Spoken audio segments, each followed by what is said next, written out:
Hello, hello! Welcome to this vloggy episode. This week I will bring you with me during a very plain week in my knitting life. Nothing special on my program, just a lot of knitting and some other daily stuff. Let's start with one of my favorite daily routines, a little bit of early morning knitting. I always start my day with a cup of coffee and a little bit of knitting, sometimes crochet, but now it's knitting.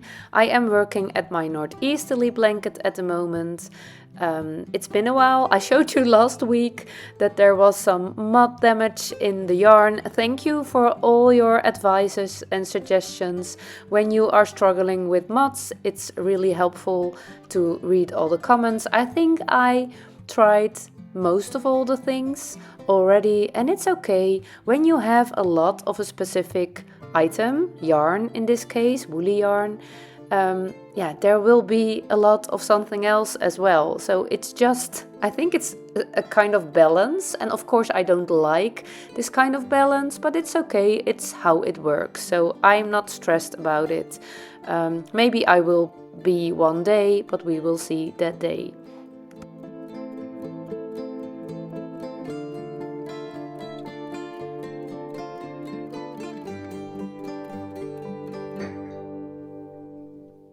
During weekdays, the house is empty around 8 o'clock. My husband and kids are off to work and school, and I start the second part of my morning routine, my own breakfast. When the kids were little, we always had breakfast together, but now everyone has different schedules. It is a little bit on your own. I'm always sitting at the kitchen table with my knitting, and everyone is having breakfast together with me. But I save my own breakfast for a little bit later in the morning. I prefer that. My favorite breakfast is oatmeal with some fruits, some nuts, and a little bit of cinnamon. It's absolutely a heart-jumping moment every morning as well. I am wearing my Maja sweater today, which is actually not a real pattern. I knitted it a few years ago, and I think it was my first experience, my first successful experience with mixing things up. I used the colorwork chart from the Maja Cardigan, which is a free pattern on Ravelry and absolutely lovely. And the rest of the sweater I played, and I fixed it a little bit with the sewing machine, and yeah, it is absolutely one of my favorite sweaters. When I started knitting, I was absolutely a very strict pattern follower because I didn't know anything, and playing and mixing and matching and make something really your own, put some Sarah sauce over it, was a heart-jumping thing for me. When I'm home alone, I love to read during my breakfast. Reading is really something I like to do, but since I am a knitter and a crocheter, I don't do it as often as I did before. I mainly read in bed and during my breakfast and lunch. Since a few months I have an e-reader. I thought it would be nothing for me. I really love the feeling of a real book in my hands, but I must confess I am hooked. It's really, really helpful, and it makes reading quite easy. After finishing my breakfast, I start doing some small tasks in the house. I have a few which I do on a daily routine as well. A little bit of organizing, a little bit of cleaning, and I really love doing that. I spend a lot of time knitting. But I prefer knitting in a nice and neat home. And I'm okay with a little bit of dust and some stains every now and then, but I cannot really enjoy my knitting when my house is messy. So this really works for me, doing a little bit of organizing and a little bit of cleaning, and then a lot of knitting and crochet.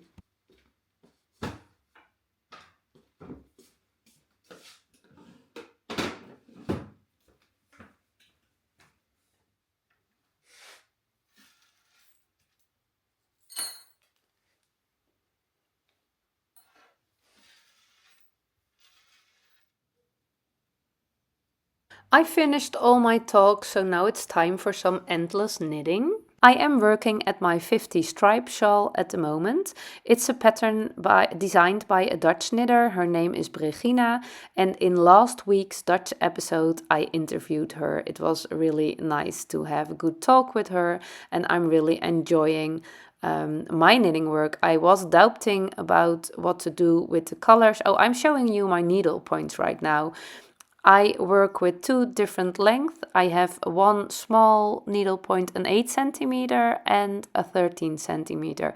I prefer to have a longer needle point in my left hand. I'm a continental knitter, and I can have a short one in my right hand. When I knit stranded color work, I have one strand of yarn in my left hand and one strand of yarn in my right hand. And when I knit this way, I don't need to use a magic loop for stranded colorwork knitting. I really love magic loop knitting, but when I'm knitting colorwork, it always looks a little bit messy at the points where you have your magic loop. So this way, with 2 different needle lengths, I can knit in the round endless, and I only have the beginning point, which looks a little bit messy. Since I casted on all the new projects in January, I spent even more time knitting than I usually do.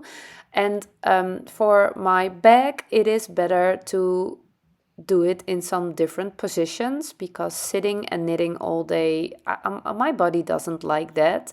So every now and then I do some knitting while I stand. Yeah, it's actually quite okay. Sometimes I walk around. When I have a project with only one ball of yarn attached, I put it in the pocket of my skirt or my dress, and I walk around in the living room.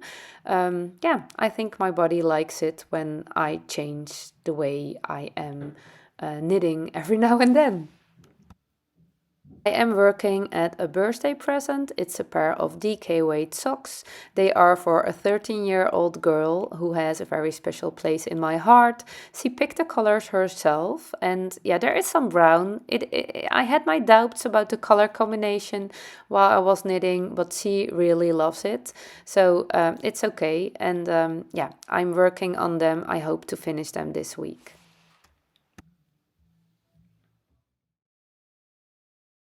I also spent quite some time sewing this week. I made some pants for my oldest daughter. I always have very mixed feelings about sewing. I don't really love the process, I guess.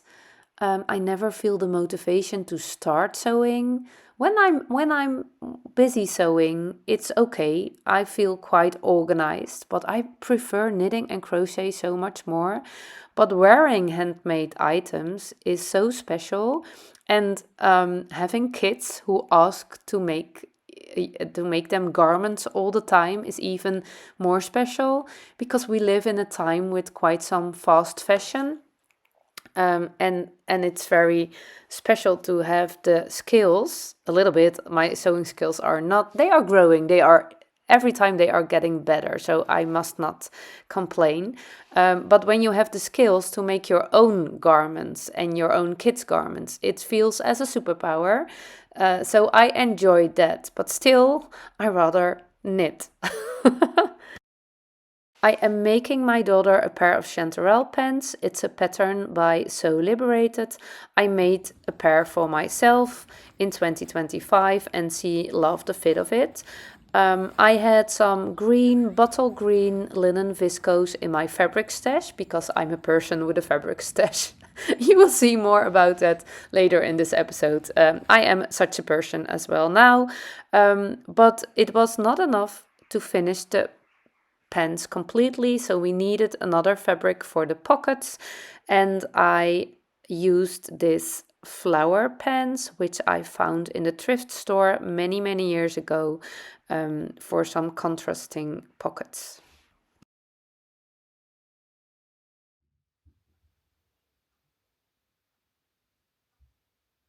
It's the next day, so again, an early morning routine with my northeasterly blanket, but it's not going very well this morning because I discovered a mistake in it, or it was actually not really a mistake. I just didn't catch the whole thread a few rows back. You know, sometimes you work with splittery yarn and you don't catch the whole yarn and the stitch will be very thin. I always ask myself, is this a mistake or something I can leave in the project? Sometimes the answer is yes, sometimes it's no. Today it was no, so I decided to try to fix it, but it was actually really a hard job. When I know that I always can rip it out anyway, I try to fix it first because it's actually a little bit of knitting muscle training. Ripping out is easy and it will work anyway, but try to fix a mistake a few rows back with dropping stitches, picking them up. It feels a little bit as solving a puzzle, and it doesn't always work, but when I am okay with ripping it out anyway, I love to do some knitting muscle training before.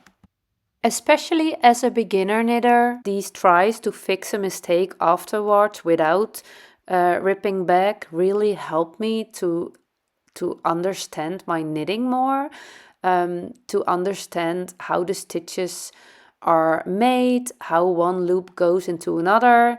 That stockinette, a dropped stitch in stockinette is way more easy to fix than in garter stitch or in difficult stitch patterns.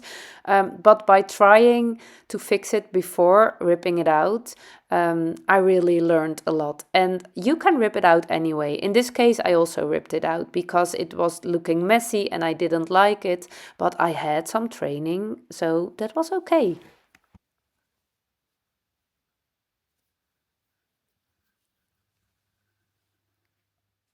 We have quite a small house and no extra room left for creative activities. So when I sew, I need to create a sewing place. And normally I do it upstairs in our bedroom, also known as my knitting office. But because my daughter was at home, I decided to sew downstairs so she could observe the process a little bit. I know she wants to sew herself as well. She didn't have the time this week to try to make her own pants, but I thought one of the things you can do as a parent is, I don't know how to say it in English. In Dutch we call it voorleven. Live the way you would love to live your kids their way. And no, it sounds a little bit weird in English, but what I mean is that by showing your kids how you can do things, it's not that they must do it the same as I do, but by showing what the options are, they can check their own options, and showing the process of making a garment is really something I want to show them. I don't really want to teach them how they want to do it, but I want to inspire them. I think that's what I want to say. So they know that's an option, and when it's really resonating with my kids, they can do it themselves. And I don't want to push them. I want to inspire them. I think that's what I mean.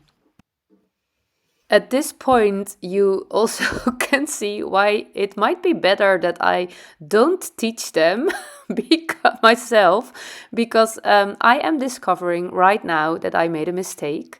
This pants has some back pockets, and I forgot to mirror while I was sewing them at the back. So now I have two the same, and it doesn't it doesn't work. And as you can see, I'm not really understanding what's happening. But yeah, Sarah, you made a mistake. You need to fix it.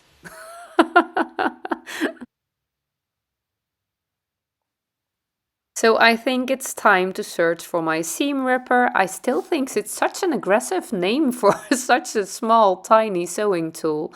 The fun thing, or actually the done thing, is that I made exact the same mistake when I was sewing my own Chanterelle pants back in June 2025. Yeah, I have a very beautiful brain, but it doesn't work always in the way I wanted to work. The fabric got damaged because of the ripping. It is not a very good quality of fabric. It was quite cheap fabric. I promised myself to never work with cheap fabric again. It was really helpful because I'm a clumsy sewer. I didn't want to spend a lot of money on fabric which I would use for some clumsy sewing. So when you cut your when you work with yarn, you can rip it out and reuse it. But when you cut your fabric, it's not always you cannot always fix the mistake. When you cut it, it's cut. So for me, it worked better to work with cheap fabric, but my sewing muscles are big enough right now. You see, I make quite a mess while sewing. I love to drop everything at the floor and leave all the stuff everywhere, and do a big roundup of organizing when it's finished, and it is finished. Yeah, I really love the end result. It's a little bit dark, so hard to see, but the flower pockets are really cute.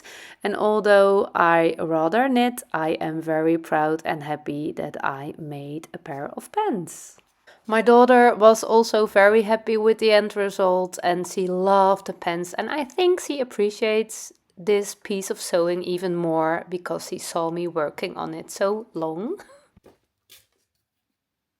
Something else which is making me very happy is my youngest daughter, who is a very good crocheter. She loves to crochet those tiny little amigurumi plants, and she works so nice and so neat. She crochets much neater than I can do, and they are so cute. She is making a big stash of crochet projects so she can sell them at a market later this year.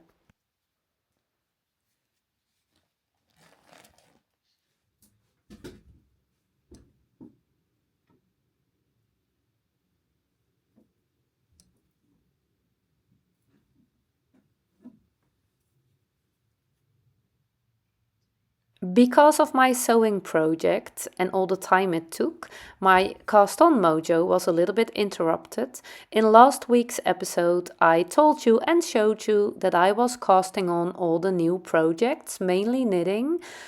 I don't know what it is, but I had the same feeling last year in January and February.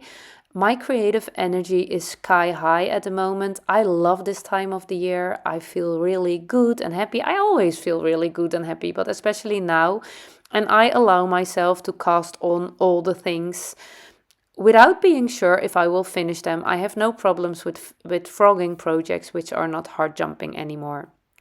I really feel the need for a new project knitted with lead lopi. I really love the lead lopi yarns. It's very rustic Icelandic yarn and I love wearing it and knitting with it, but not all year around. When it's warmer outside, when it's summer, it got itchy on me in my hands while I'm knitting with it and also on my body when I'm wearing it. So this is the perfect time. It is almost February. I think I was doing this at the last day of January, so I need to hurry because winter is almost over.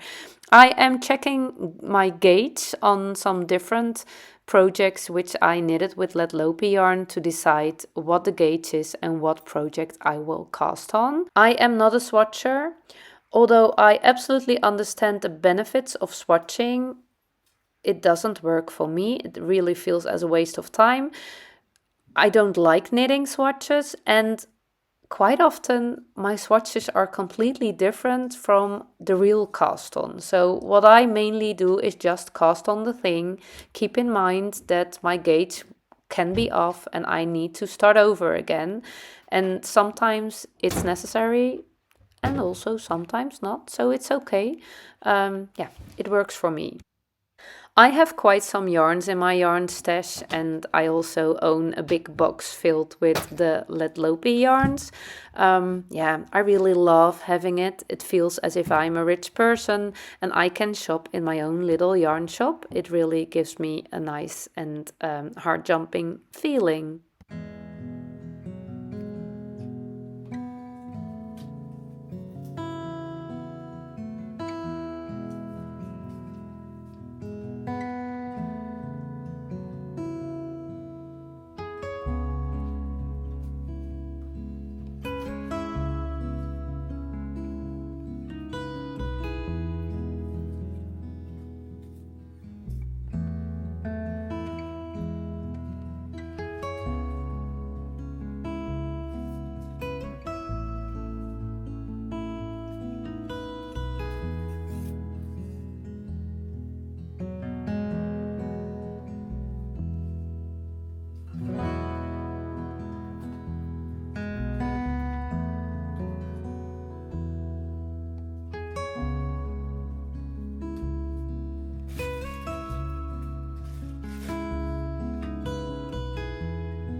At the bottom of this box I found something I was lost. A bag filled with some Fialalopi balls. Fialalopi is the little sister of Letlopi. Letlopi is a worsted weight yarn and Fialalopi is a sport weight yarn. I knitted a sweater with it, and I remembered I bought a bag filled with 10 balls of Fialalopi yarn, but I couldn't find it anymore. So I asked my mom and a friend, did I give it to you? But they said no. And I don't mind giving away yarns, but not dark brown HeartJumping Icelandic yarns. So here it is at the bottom of the Letlopi yarns. I normally sort my yarns on yarn weight, but apparently I thought this was a good idea. So I am very happy I found this back again.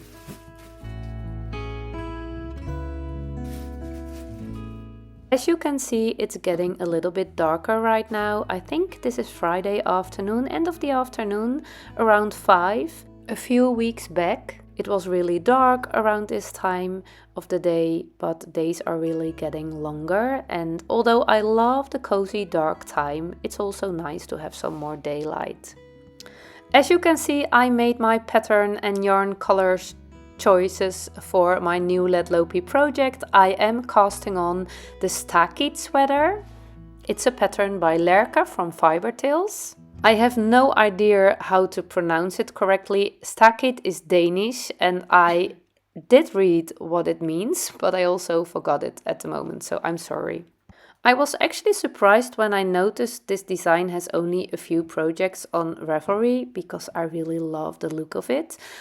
I am not making a sweater of it. I will turn it into a cardigan because of my round yoke shoulder problem. And as you can see, I am wearing a round yoke cardigan at the moment, my remake of my thrifted cardigan. And I noticed that this is probably a better way to enjoy wearing the round yoke color work projects when it's an oversized cardigan. So turning this sweater pattern into a cardigan asks for a modification. I started with a different kind of ribbing. The original pattern uses a knit one pearl tree ribbing, which is actually very fun and original, but I was not sure how it would be on the button band, so I replaced it for a just very plain and normal knit 2 purl 2. I knitted the ribbing back and forth, and after that I casted on 5 extra stick stitches. There is some color work involved in this pattern, so I wanted to knit it in the round.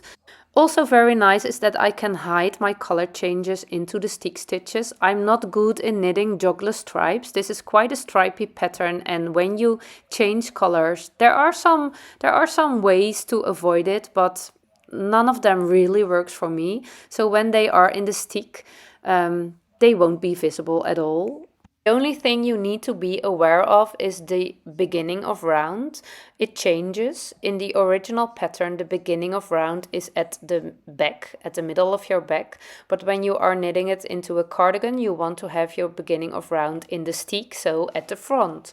And you need to be aware of that when you start knitting your short rows, because the back, the beginning of round, is the center point of the short rows, but because I changed the center point to the front, I moved it to the front, I need to knit to the middle back before I started short rows, and that's not part of the pattern. So for example, I think my amount of stitches was 114, so before I started the short rows, I knitted the half of that stitches and then started the short rows and ended the short row part with the other half of the stitches. I hope it does make sense for you. Since I watched some tutorials from Natasha from Mostly Knitting about short rows, I understand that technique a little bit more. And I also know the difference now between increasing short rows and decreasing short rows. When you are knitting decreasing short rows, the rows you are knitting are getting shorter every time. When you are knitting increasing short rows, they will get a little bit longer every time. With decreasing short rows, you have a lot of double stitches you knit in one round. With increasing short rows, you knit to the double stitch, you knit the double stitch a few stitches further and you make a new double stitch. So it's a little bit more divided. It as you probably notice right now, I'm not the person who can explain this well. I will link the videos down below, and there are probably much more other helpful tutorials about short rows on YouTube. But I prefer the increasing short row way. I think they have both their cons and their pros and their cons, but increasing short rows have my preferences. So I decided to start over again and use those.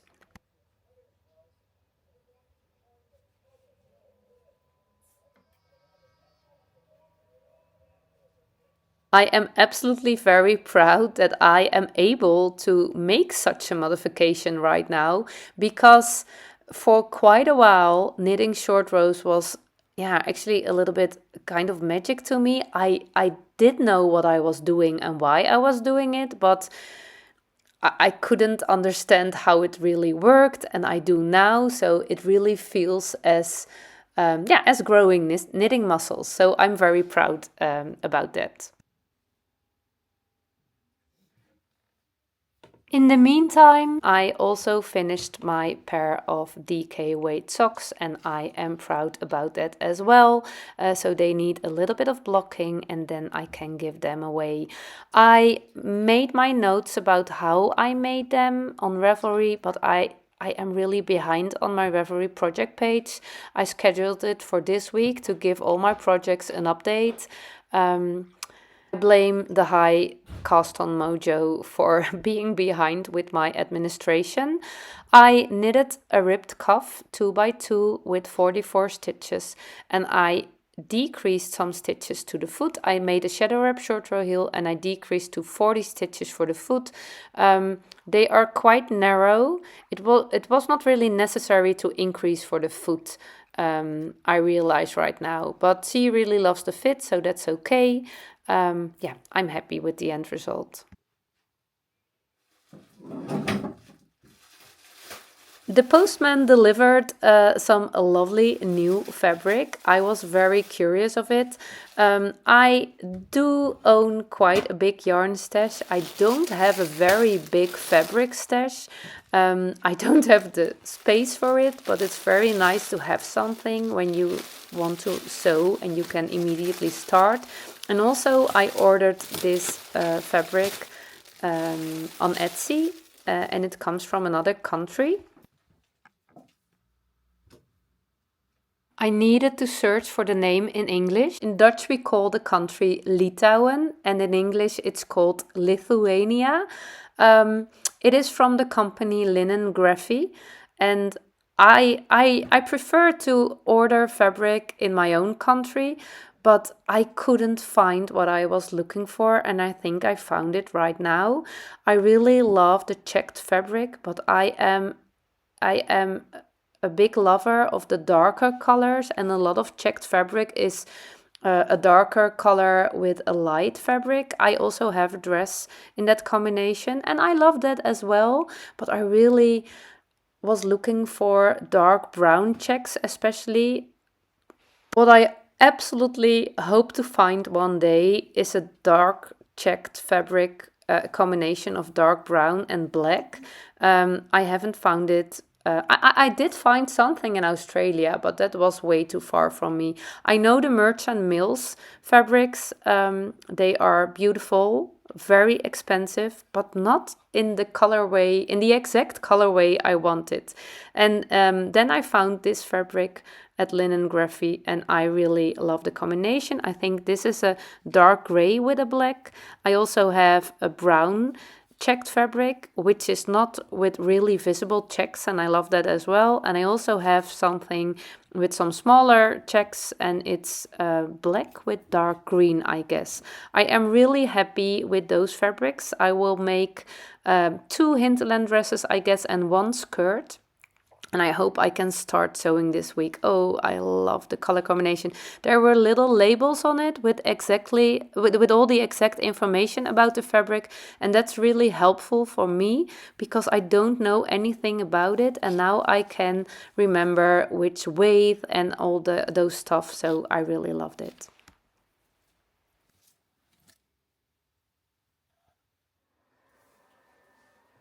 Okay, another day, another mistake. As you probably know right now, I am absolutely a clumsy knitter and I made a big mistake again.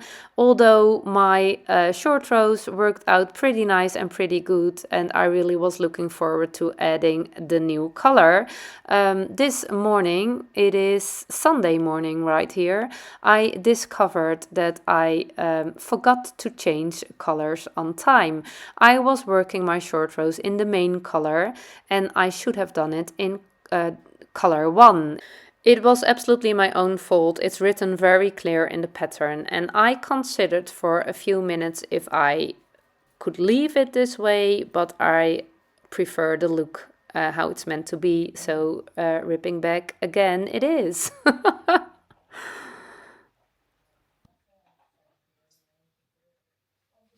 I really love the colors Lerka used in her design. A combination of rusty brown, a black, dark gray yarn and some white.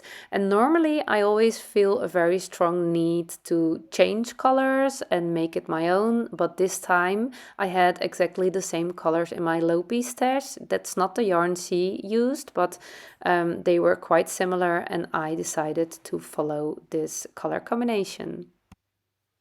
So this is how it was supposed to be and I love the look of it. I think when you are a knitter, you actually never get bored, but when you are a clumsy knitter who makes a lot of mistakes, you will definitely never be bored in your life again.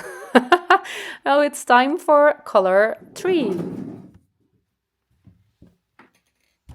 So a few hours later I knitted a little bit further and I want to check my gauge because it feels as if I'm knitting a little bit loose. It's not looking bad. I love the look of it. I love the feeling of it, but I'm a little bit worried about the size. I am knitting size 2. I based my size choice on the measurements of the replica of my thrifted cardigan, which has also a round yoke. I'm a little bit searching for my own preferences for a round yoke garment. So a cardigan works better for me than a sweater, and I think I need a little bit more room in the body, but not on the sleeves. I don't really love the feeling of very wide sleeves, or maybe more the look of very wide sleeves. And it will be a layer that I wear on top of a lot of other woolly layers. So I must be able to wear another garment under it. So when I wear a sweater, I want to be able to wear this cardigan over the sweater.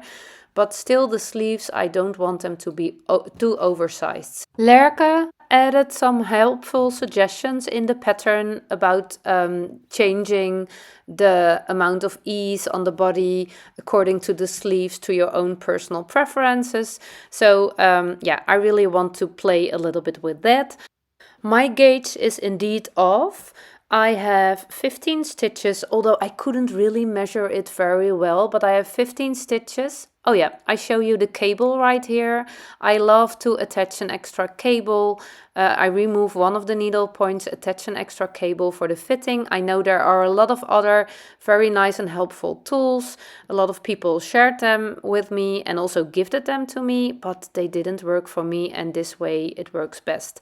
But my gauge is a few stitches off, so I think I don't need as many increases as the pattern is suggesting, but at this point I'm very happy with how it falls over my shoulders, and yeah, I think it's very nice and very lovely.